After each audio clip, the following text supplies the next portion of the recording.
Tens of thousands of people have gathered to march through the nation's capital cities, calling for a change to Australia Day's date. Now, we've heard the chant, some people yelling F Australia, others waved Palestinian flags and beat drums. And in Canberra, the protests even sent Parliament House into lockdown. Joining me now is the Shadow Treasurer, Angus Taylor. You've got to save me here, Angus. My apologies. Thank you so much for coming on.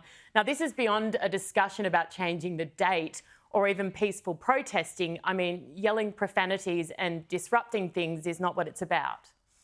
Absolutely not. I mean, it's just beyond me, Erin, how people can behave this way. Look, this is an extraordinary day of celebration, of acknowledging our country and what an incredible country it is. You know, whenever I travel overseas, one of the best bits about it is I realise we live in the best country in the world. And these people who want to talk Australia down, it's completely beyond me. This is an important day. I celebrated it in Camden. We had a fantastic parade run by the local Lions Club, the Macarthur Lions.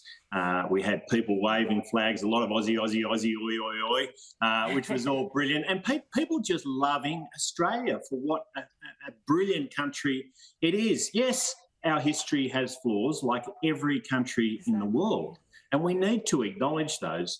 But there is so much that is great about Australia. And I've got to tell you, as always, we did a big citizenship ceremony, and the people who are happiest of all to celebrate this great country were the people who had just become citizens. Because they understand what a prize this is.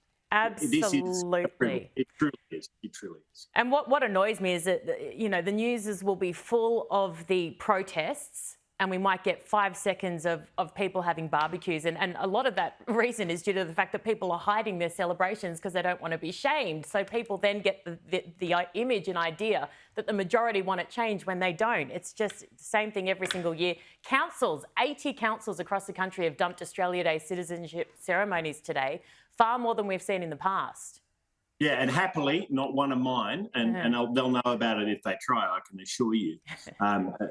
We celebrate Australia Day in my part of the world, in Camden, in Goulburn, Wollondilly area, and as far as I'm concerned, I'm going to keep fighting to make sure we do, because it is such an important day for all Australians, Erin, and I'm very proud to be Australian. Look, I think I won the lottery of life by being born in this great country and this particular region in particular, but it doesn't matter.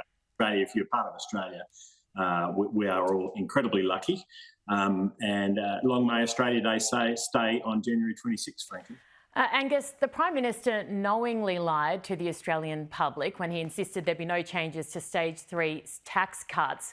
His credibility's got to be shot. What annoys me isn't so much that he's changed on it, that's annoying too, but the fact that he won't concede that he lied. I mean, I've got a 5-year-old daughter, and I told her a little while ago that we're going to the basketball. She was scared it was going to be loud. And I said, oh no, Mummy's called ahead and told them to turn down the noise. And she looked at me and said, you're lying, Mummy. And I said, okay, Mummy lied, yes, but the reason I lied is because I wanted you to feel comfortable. But like, you don't gaslight a whole nation. You lied.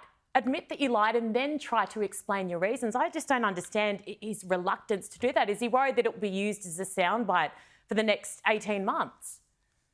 Well, it's going to be used for the next 18 months because he lied not once, but he and his treasurer lied over 100 times, Erin.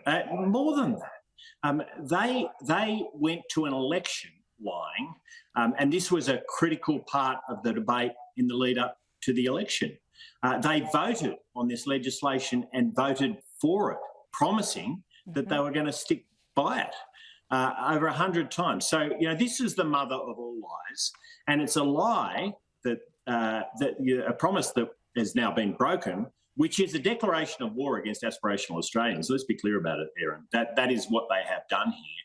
They've said to all those aspirational Australians, we told you you were all going to get a tax cut, and now we're going to take it away. And many of those people, I know, have detrimentally relied on the promise that was made to them over 100 times. You can expect people to be very, very angry. And the credibility of a Prime Minister who promised that his word was his bond, that credibility is shot. And we will remind him about this every day from here. Yeah, that I have no doubt about. Angus Taylor, thank you so much for joining me. I really appreciate your time. Thanks, Erin.